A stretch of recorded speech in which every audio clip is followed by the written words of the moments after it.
Well, good morning. Day 2, as these videos tend to go now. Okay, well, we survived our night. We are still here. We had a very good night, actually. I'm not sure where Lassie is. Probably in the water over there. I'm just going to keep a little bit of an eye on Lassie, because when she was trying to climb a stile yesterday, it's my stupid fault. You know, we try and we think that sometimes they know what they're doing, and she fell, but not very far, like a foot or so. It wasn't very far. Landed on her hip, and she limped for about it wasn't very long. It was like 30 seconds or something like that, and I was thinking, oh no. But then, like I said, literally after a few seconds she stopped, and we got all the way up here yesterday and she was fine, and she was fine earlier, but I did notice that she was limping earlier a bit, so I will keep a cautious eye on that. I think she's fine. I think we're not walking very far this trip anyway, so I think it will recover easily enough. So we're just finishing up the porridge here. Last night we had one rain shower at some point during the night, but I don't know what time. I couldn't tell you what time it was, and it woke me up for like a couple of seconds, and I think I either fell asleep or it just stopped. I don't know. But this is, I mean, I'm not surprised that those people stopped here that time, rather than going right up into the, up into the hill like I did, because this is certainly a rather idyllic spot here. I mean, it just reminds me of those, John Wayne westerns. A little bit more so. I must admit, I'm more of a fan of the Clint Eastwood westerns, but Clint Eastwood was more intent on shooting everybody, which was kind of more my style of film, it has to be said. Yeah, you can see that she's walking fine there. She's not favouring anything, or I think it just gets a bit stiff when she's not using it for a minute, and then when she's walking on it, yeah, you know you're on camera, don't you?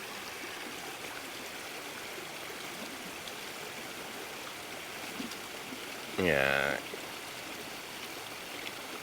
I mean, she's walking a bit oddly, I think, more because of the the odd terrain, I think. Oh.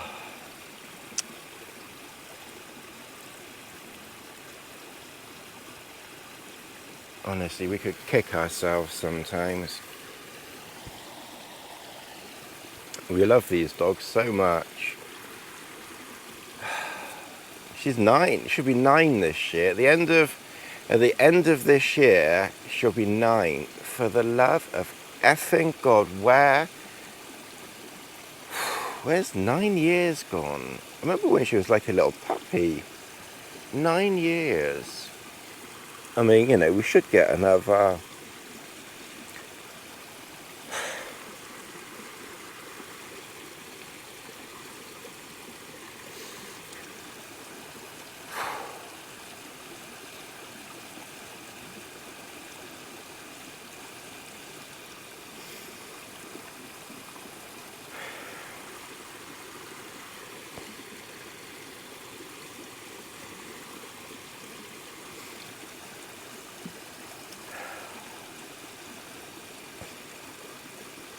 Sorry.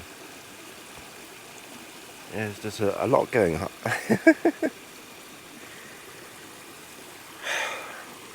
Oh dear. There's a lot going on inside my head at the moment. Where the hell has 9 years gone? One really does wonder where that time has gone, but they should get to like 15. I mean, Bess got to about 14 or 15. The longest that I ever had a dog, the oldest, bizarrely actually, was a Collie Cross. And she got to about 18. Mind you, I don't think she would have been walking around here when she was 18. But we did have a Collie Cross a very long time ago called Judy. She was a bugger, she was. She was a mum's dog, she was. I mean, I was at school. And she would guard my mum like nobody's business. So if her mum was upstairs and Judy would be at the top of the stairs, my dad and I would not be able to get up the stairs.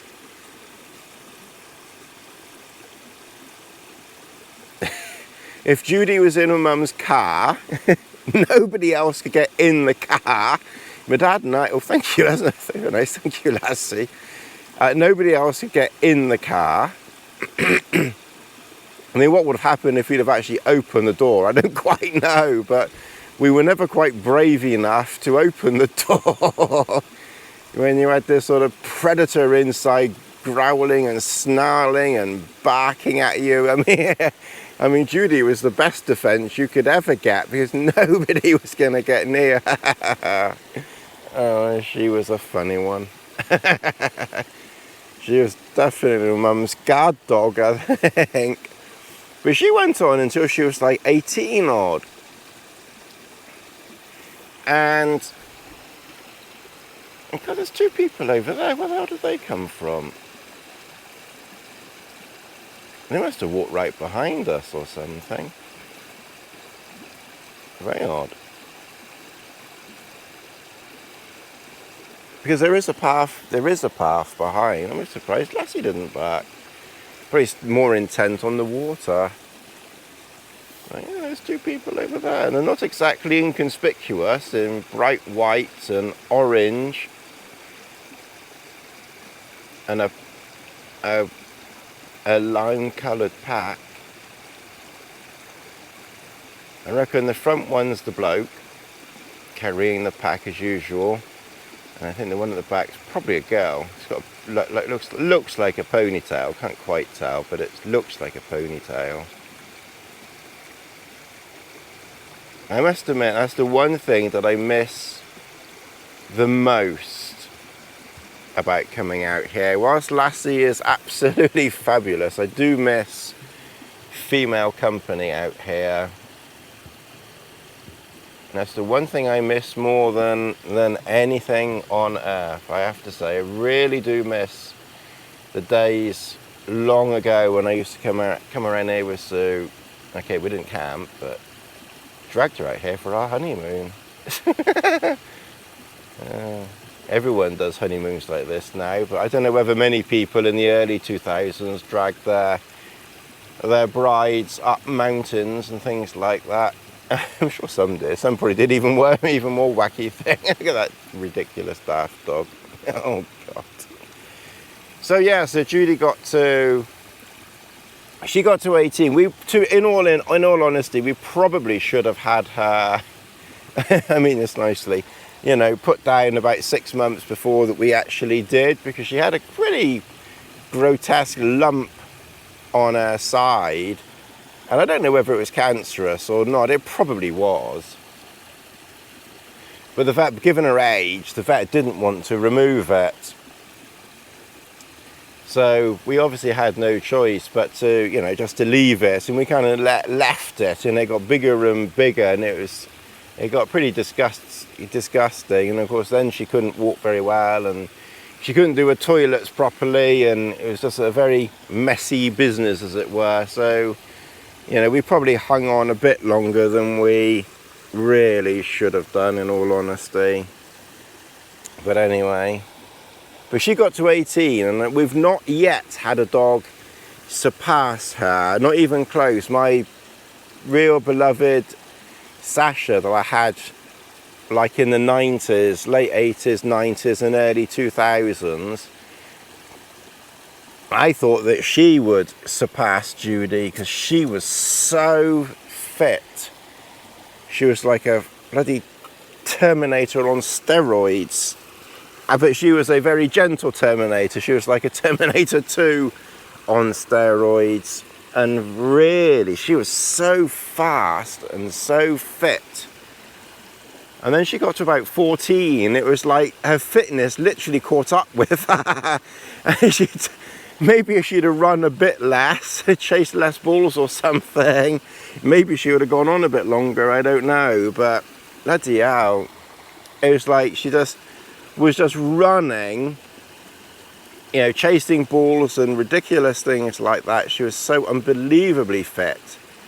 And then it just all of a sudden, she just sort of went vroom, downhill very quickly, and we had no choice but to, you know, give her the needle, unfortunately, because she just couldn't walk. It was literally like she went from, you know, a marathon runner to not even being able to stand up on her legs. Anyway, we got to brighten today up a little bit. So I'm going to have a porridge, and then what we're literally going to do is we're going to pack up camp, and we're going to find somewhere in that valley through there. I don't know what my finger's pointing at, but this valley where those people went. I was talking and I didn't see which path they took, but we're going to literally find the camp in that valley, and then tomorrow we've got to decide whether we try and go over the top and down the other side, this side, which there is, well, on some maps there's not even a path down, but on other maps there is. It's kind of like following a waterway down. I think it'll be doable. If it's not, then I just turn around. If I can't do it, then I just turn around, go back up, come back around, and then just come back this way, you know, so nothing is really lost. And then Hard Knot is kind of literally, you know, over that way, so there's nothing really lost by trying to go that way. And I think it's unlikely that I'll fall off, and I got my Garmin in reach, so I can always call for help. Anyway, I really should have this breakfast and slowly start to pack up here. Well, for this particular trip, I brought my, it's starting to go, I've started to deflate it, but for this trip I brought my, and it's upside down as well, of course. I brought my extra, I don't know if this, I think this is probably the large Neo Air, but look at the size of it. It goes from here all the way down there, and I think this is probably the large, or the wide or large or something, but it's pretty spacious. And before I was choosing which one to bring with me, because I was definitely going to bring a Neo Air this time, because we're into the autumn now. Well, it's still summer officially, but my small yellow Neo Air is deflating, I've noticed. I can't find any leaks. I've looked for leaks and I can't find any, but it definitely is going down. So I don't know what the problem is there or why. So if I hadn't have had that problem, I probably would have just brought that one with me, because that is really light. It's probably about 300 and something grams. And I nearly brought my tapered, as in my narrower Xtherm, like this one. I seem to have about 3 Xtherms for some reason. I'm just doing my tea bag I'm just doing my tea bag cleaning thing here. So if you want to know how to clean a pot of porridge and such, rather than a sponge, rather than, you know, wasting a sponge, use a tea bag. I've actually got too much water in there, but never mind. Tony's tea bag cleaning trick. So anyway, yeah, so in the end I brought this one because it's not tapered. It has the wide end. And the reason why I brought this one is I regularly used my tapered one and don't often use this one. So I brought my PHD quilt with me, which I've not used at all this year. And I thought it's about time that I gave it another outing. But it's quite narrow. It's quite it's just a rectangular. It's basically just a rectangular quilt. You can't join the ends together. It's a bit of an odd design, and I got it, I don't know, 7-8 years ago when I was getting my other PhD sleeping systems. And it actually worked. I must admit, I think it actually works quite well. But it is definitely a bit of an odd design, because there was no way of closing the end in as such. Although they do have a little foot place where your feet can go in. I just thought better to bring this wide mat with me. And you know, even though this is bigger and wider than the Xtherm that I would regularly use, which is tapered, this is literally only 30 grams heavier than the tapered Xtherm. 30 grams, that's all. It takes up a little bit more room, so if space is limited, then obviously maybe the tapered one is better. But I knew I would have space for this, so I brought this one. I'll show you the quilt. What I've done with it, I've put these bungee cords on it here to, like that, so that it goes under the mat as well, partly under the mat. And I've got that all the way down like that. So literally the mat just slides, in that, under these bits of string. This is that little foot thing that I was telling you about. They actually did two, and of course I was stupid enough to get the other one first, and then I realized that they did one with a little foot thing. So I've actually got the other one without this foot thing in it. But my feet go in there very nicely, and it's very comfy actually. I mean, obviously because it's wide, because it's like rectangular, you've got all this over here and this here, which kind of is kind of superfluous to needs, but it works very well. And it's sewn through, so there's no baffles in it. So I mean, it's not a winter quilt or anything like that, because it is literally just sewn through. I've probably got a video on this like 10 years ago or something ridiculous like that. No, maybe not that long ago, but certainly a long time ago I did a video on this. But it's a really nice, it's a very nice quilt to be on it. Mind you, all PhD stuff is very nice. Anyway, my tea is boiled, so I'm going to do that. I'm going to put this quilt in this stuff sack here. My sleeping mat forms my back frame in my pack. That's how I've been doing it for years.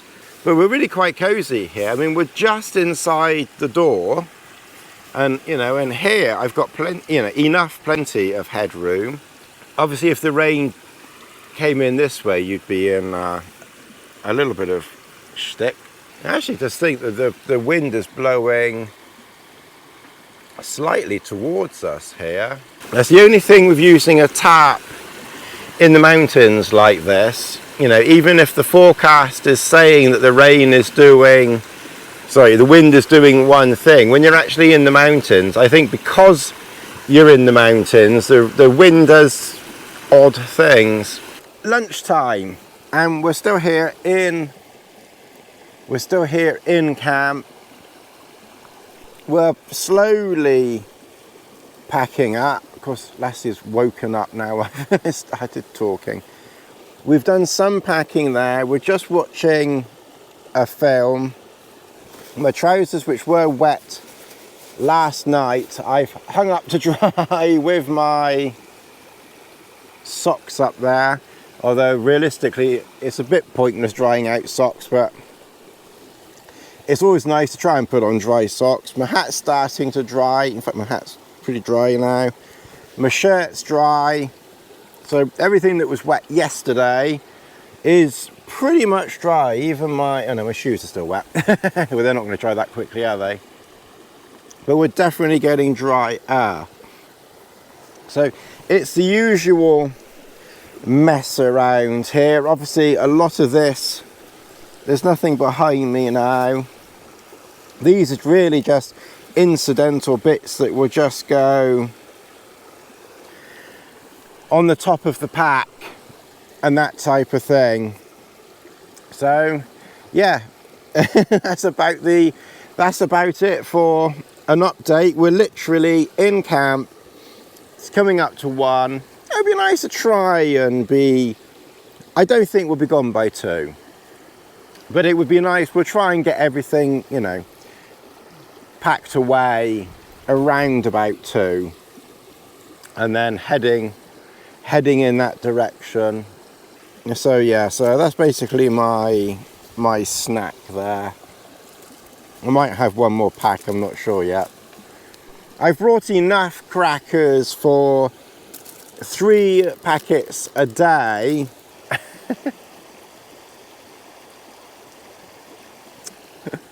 Oh, let's see. We left camp, which is pretty much kind of around there. So what we're looking at now is what we saw in the drone shot earlier on. And I have to say, Lassie is ably, as usual, demonstrating this rather beautiful pool area here. You've got some pretty spectacular waterfall things going on here. This does look very pretty, it has to be said. So we're going to follow the path along here, and then I will double check, but I'm 99% sure we're going to go up there, right up there. There might even be a path, but that might actually be a wall. But I'm hoping there's a path that will take us up there. There might be a path on the left-hand side, actually. So that's where we're heading, up there. So we'll probably look for a camp somewhere near the bottom of that, because it looks like once you start going up, maybe the path is going slightly to the left and away from water, but it might be possible to cut down to the right. I put the weather for S-Course into the, I saved it on the app, the Met Office app. And whilst nothing else is showing, saving it does appear, I've never tried it before, but does appear to be saving the forecast. And tomorrow seems to be similar weather to this. So we can but hope that is the case, because it's partly crossed my mind to go up all the way up, across and down the other side now, but I must admit I don't really want to do that today. I'd rather do it tomorrow because I've got the time to do it. So we'll just take a little bit of a chance that the weather is decent. You know, the weather is decent tomorrow. We can but hope. It would be nice to do it tomorrow. That's my preference, and the forecast does show similar to today. I mean, it has actually improved from what it showed. It looks like the path is going that way around and up. I was kind of expecting it to go straight across, but we'll follow the path because it's clearly, you know, it's the Lake District. It's the Lake District, so a few thousand people will have trodden this way before, so pretty clear that this path should head in that general direction,